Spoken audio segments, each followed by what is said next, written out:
It was a Friday evening, and my family was out of town. They were visiting my mom's brother. I wasn't a big fan of these family gatherings. They were boring, so I made a shitty excuse and stayed at home. It seemed a good opportunity to hang out with my friends. I sent a message in our group chat, and after an hour there were 3 guys with a lot of food and beers at my front door. Hours passed with video games, movies, eating, drinking, and talking about the most random things. The afternoon soon became evening and eventually we got bored of everything. We sat down in a semicircle and waited for a spark. Minutes passed silently as everyone was thinking about what we should do. And then the horror freak, James, got an idea. Let's tell scary stories, he recommended. It's almost Halloween. We exchanged glances, urging each other to come up with a better idea. We weren't keen on creepy stuff. After a long moment, I let out a loud sigh. Alright, let's do it, I said. It seems like no one has a better idea. We turned off all the lights and took turns. I was the first one. I told some urban legend I heard in a podcast. It wasn't the scariest story in the first place, but my poor storytelling skills made it worse. After me came Michael and then David. Their stories were so unremarkable that I don't remember anything about them. Now it was James's turn.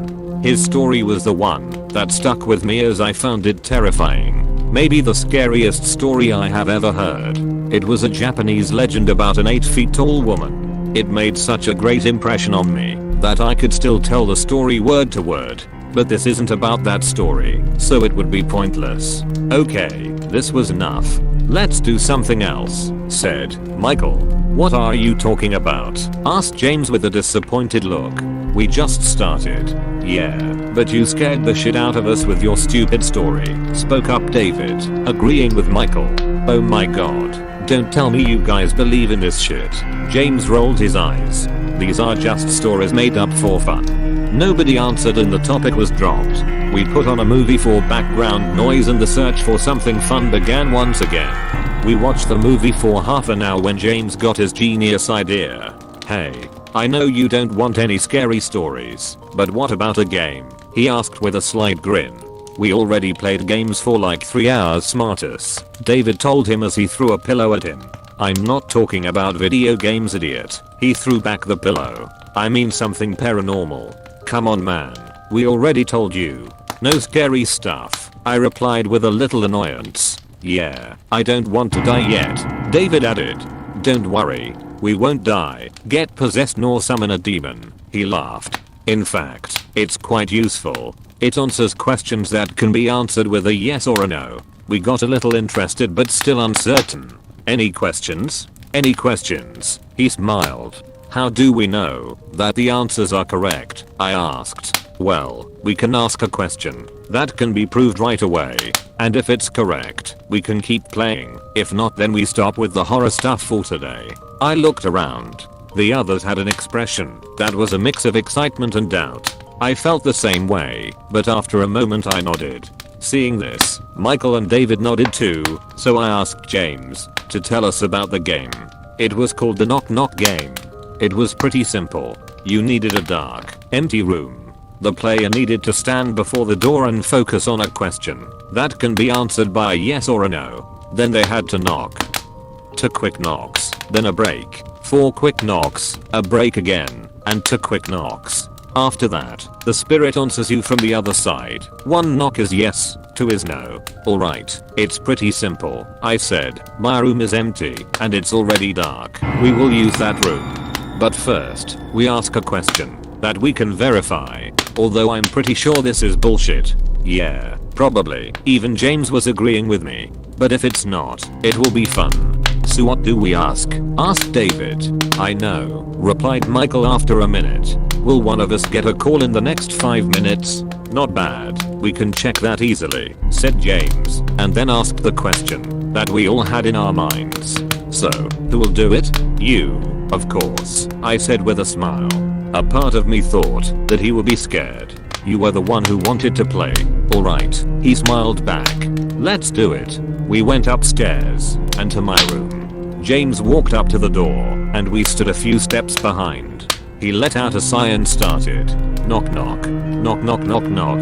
Knock knock. We all stood, holding our breath. None of us believed that something would happen, but still, we were spooked. And then it came. A loud bang from the other side of the door. James quickly took a step back, and then looked back at us with a surprised look. We couldn't say a word. We couldn't even move. We just stood there like statues. The first one to awake was Michael. "What the fuck?" he muttered. "How the fuck is this possible?" I silently pulled out my phone and stared at it. Seeing this, the others did the same.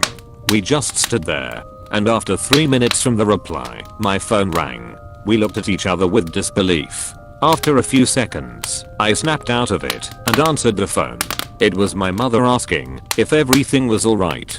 I tried to make the call as short as possible, and after I hung up, I once again looked at the others. The three of them tried to speak at the same time, but none of them succeeded. They uttered words seemingly in random order, trying to express their surprise. It took some time for them to calm down, but after they did, their surprise quickly turned into excitement. This fucking game is real, and it can answer our questions. Stopping was out of the question. The debate about the order started. After we settled down, the order was Michael, David, me, and James. Michael stepped to the door and started the ritual. After finishing, the reply came fast. One loud bang. "What did you ask?" we asked simultaneously. I asked if I would get a girlfriend soon. He replied as a wide smile appeared on his face. "Really? You didn't have a more important question?" I asked, but didn't get a reply as David interrupted. "Okay, my turn," he said with a serious tone. He did the thing and waited for the answer. 2 knocks came. He turned around and looked at us with a disappointed expression. "What was the question?" I inquired. I asked the same question, he whispered. The three of us burst out laughing. His face that looked like he was about to cry just made it funnier. We went on for long minutes until laughing began to hurt. After we settled, I looked at him. He still looked sad. "Don't worry about it. Your time will come." I tried comforting him. "Alright, it's my turn now." I pushed David away from the door and started focusing on my question. I wanted something more interesting. So, my question was, "Can I come in?" I did the knocking and waited for the answer with a smile, but it didn't come. I looked at James puzzled. "What now?" I asked. "Maybe you asked a question that is too hard for him. Let him think," joked Michael. Then we heard it. "Come in," said an unnaturally deep voice from the other side. I was terrified. I wanted to get as far from the door as I could. I started backing away, but after a few steps my legs gave in, and I fell backwards. I looked behind me. David's mouth was moving, but not a single sound came out. Michael grabbed his head with both of his hands and said, "What the fuck?" over and over. James just stood beside them with an open mouth, speechless. "What the hell was that?" I shouted. "You didn't say anything about this." I don't know. This shouldn't be possible," he replied hysterically. "Fuck this." After a few silent moments, my fear turned into anger. "If he wants me to, I'll go in." I stood up, took a few steps forward, and grabbed the knob. As I tried to turn it, I felt someone grabbing my shoulders and pulling me back. I heard James's voice. "No, don't go inside. I don't think it's a good idea." "Then what do we do?" "I can't go into my room ever again." I grabbed his shirt. "Because we summoned a fucking demon in there?" "No, we will figure something out. I just have to go home and read more about it. It'll be fine." He seemed desperate. I took a deep breath, sent everyone home, and gave James 1 hour to come up with something. After they were gone, I spent long minutes just staring at my bedroom door. This was so unbelievable, yet there was no doubt about it. The thing that snapped me out of my staring contest with the door was a very loud noise. It came from my bedroom. A chill went down my spine. I was terrified. What will happen now? I wanted to, but I couldn't leave. I sat down in front of the TV and put on a movie for distraction. Every once in a while another bang came. I anxiously waited for James' call. It came moments before the 1 hour deadline. So, I spoke harshly. "What's going on?" "Okay, first of all, sorry for being a fucking idiot," he started. I didn't read the whole thing. It seems like there are questions that he doesn't like, and he can be annoyed if we ask too much. I don't know which is it in our case, but it doesn't matter. Well, I had a feeling that he didn't like my question.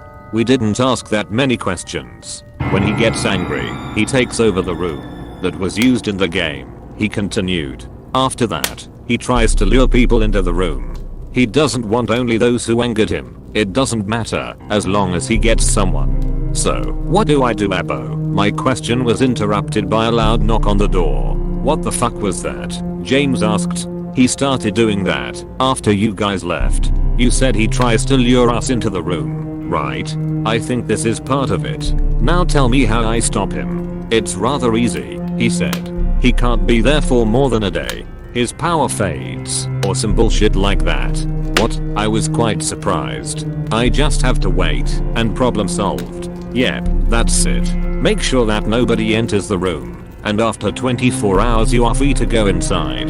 And what if somebody enters? I was genuinely curious. I don't know, he answered. Maybe no one dared to do it before, or those who did couldn't tell anyone. You mean they died? I really don't know. But it's not that hard to stay out of the room. It will be alright. Well, that was good news.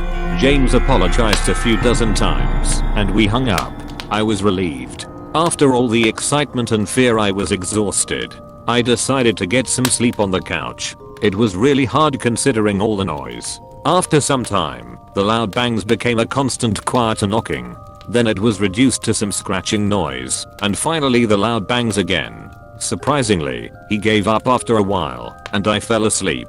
I woke up to someone shouting my name.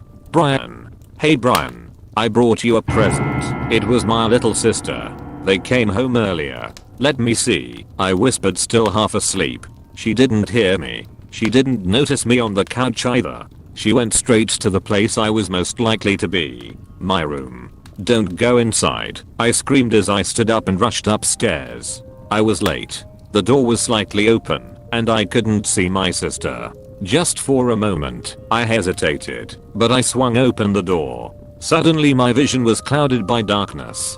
The only thing that I could see was a wide smile. No eyes, no face, nobody, just a smile. After that, the room became normal. It was empty besides a Rubik's Cube on the floor. The present my sister brought me. I heard my parents running up the stairs and asking what I was shouting about, but I couldn't say a word. As I realized what happened, I began to cry. Just a few hours after, the police and a team of volunteers was already searching for her. I didn't say anything. Who would have believed me anyway? Maybe it was better this way. It allowed my parents to have a little hope. But I knew she won't come back, and that it was my fault. It took my parents 6 months to give up. It was the saddest thing I have ever seen. The moment when the last drop of hope left them. They held a funeral with an empty casket, and we moved soon after. They were never the same again. We grew distant, and I moved out after a year in the new place. This happened 6 years ago. My guilt only grew stronger over the years. I never spoke again with my friends. I tried to look up the game, but I couldn't find anything. I don't know how James knew about it. I wrote this because the anniversary of her disappearance was not that long ago, and I always feel worse around this time. I heard somewhere that telling someone or writing down my problems helps to ease the pain, so I thought it would worth a try. I'm sorry, Emily.